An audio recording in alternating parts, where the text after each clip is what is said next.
Hi viewers, this is chunk chakra. So இன்றைக்கி terrace கார்டனில் week 25ல் நம்ம கார்டன் எப்படி இருக்குதுன்னு பார்ப்போம்.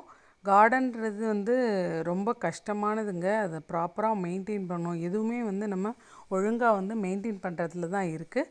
ஸோ நீங்கள் பார்த்துட்ருக்கிறது பெல் பெப்பர்னுவாங்க, குடமிளகா செடி. ஒரே ஒரு செடி வந்திருக்கு.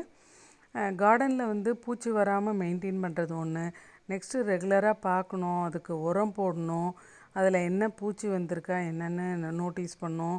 ஒரு செடி நம்ம ஒரு கொடி போடுறோம், அவரைக்காயோ புடலங்காயோ ஏதோ போடுறோன்னா அது குறைஞ்சபட்சம் 2 மாதம் ஆகும் அது காய்க்க. ஸோ இப்போ நம்ம அவரைக்காய் செடி 3 மாதம் இருந்தது. பூவெல்லாம் வந்திருந்தது. நான் வீடியோ போட்டிருந்தேன். பட் இந்த மழை வந்ததுனால, புயல் வந்ததுனால அந்த தண்ணி நின்று அது எல்லா செடியும் இதுவாகனால நான் கட் பண்ணிட்டேன்.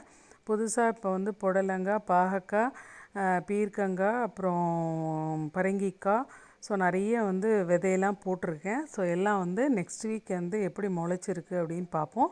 இதில் சுரக்காய் இருக்குது பிஞ்சு. நெக்ஸ்ட் வீக் எப்படி இருக்குதுன்னு பார்ப்போம்.